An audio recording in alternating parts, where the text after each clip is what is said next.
ഗൾഫിലും ഇന്ത്യയിലുമായി നിരവധി ശാഖകളുള്ള അബുദാബി ആസ്ഥാനമായി പ്രവർത്തിക്കുന്ന ഒരു കൂറ്റൻ വ്യവസായ ശൃംഖലയാണ് മലയാളിയായ എം.എ. യൂസഫ് അലിയുടെ ലുലു ഹൈപ്പർ മാർക്കറ്റ്. ബിസിനസ് മാന്ത്രികൻ എം.എ. യൂസഫ് അലിയുടെ ഈ സാമ്രാജ്യത്തിന് വിവിധ രാജ്യങ്ങളിലായി 154ഓളം ലുലു ഹൈപ്പർ മാർക്കറ്റുകളാണുള്ളത്. എല്ലാ ലുലു ഹൈപ്പർ മാർക്കറ്റുകളിലുമായി വിവിധ രാജ്യങ്ങളിൽ നിന്നും 45,000-ഓളം പേരാണ് ജോലി ചെയ്യുന്നത്. ഏവരെയും ആ സാമ്രാജ്യത്തിലേക്ക് പെട്ടെന്ന് ആകർഷിക്കാനുള്ള കാരണം അതിൻ്റെ പേര് തന്നെയാണ്. അബുദാബി ആസ്ഥാനമായി തുടങ്ങിയ സൂപ്പർ മാർക്കറ്റിന് ലുലു എന്നാണ് പേരിട്ടത്. അറബിയിൽ ലുലു എന്ന വാക്കിനർത്ഥം മുത്ത് എന്നാണ്. അറബ് ജനതയുടെ ജീവിതത്തിൻ്റെയും സംസ്കാരത്തിൻ്റെയും എല്ലാം ഭാഗമാണ് മുത്തും പവിഴവും. ഒരു കാലത്ത് ആ നാട് പേര് കേട്ടത് അതിനാണ്. ലുലു എന്ന രണ്ടക്ഷരം അറബ് നാട്ടിൽ മാത്രമല്ല, കേരളക്കരയിലും ലോകത്തെ 3 ഭൂഖണ്ഡങ്ങളിലും ഇന്ന് പ്രശസ്തമാണ്. ഒരിക്കൽ യൂസഫ് അലിയെ UAE രാഷ്ട്രപിതാവ് ഷെയ്ഖ് സായിദ് തൻ്റെ കൊട്ടാരത്തിലേക്ക് വിളിപ്പിച്ചു.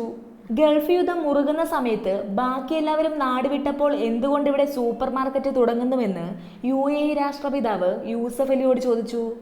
ലോകത്തിലെ ഏറ്റവും ദാനശീലനായ അങ്ങ് ഈ രാജ്യത്തിൻ്റെ ഭരണാധികാരി ആയിരിക്കുന്നതിനാലും ദാനശീലരെ അല്ലാഹു ബുദ്ധിമുട്ടിക്കില്ല എന്നതിനാലും ഈ രാജ്യത്തിന് അപകടമൊന്നും വരില്ല എന്ന് യൂസഫ് അലി പറഞ്ഞു. അന്നു മുതൽ തുടങ്ങിയ സൗഹൃദമാണ് UAE രാഷ്ട്രതലവൻ ഷെയ്ഖ് സായിദുമായി യൂസഫ് അലിക്കുള്ളത്. കേരളത്തിന് പ്രളയ സഹായവുമായി UAE രംഗത്തെത്തിയപ്പോൾ ഒരു ഇടനിലക്കാരനായി പ്രവർത്തിച്ചത് യൂസഫ് അലിയായിരുന്നു. 1990-ലെ ഗൾഫ് യുദ്ധകാലം ഒരർത്ഥത്തിൽ യൂസഫ് അലിക്ക് അനുഗ്രഹമായിരുന്നു. ഗൾഫ് യുദ്ധകാലത്ത് യൂസഫ് അലി സംഭരിച്ച സാധനങ്ങൾ ചൂടപ്പം പോലെ വിറ്റഴിഞ്ഞു. 1995-ൽ ദുബായ് കാരാമയിലാണ് യൂസഫ് അലിയുടെ രണ്ടാമത്തെ സൂപ്പർ മാർക്കറ്റ് തുടങ്ങുന്നത്. ലുലു കരാമ എന്നാണ് എല്ലാവരും അതിനെ വിളിച്ചിരുന്നത്.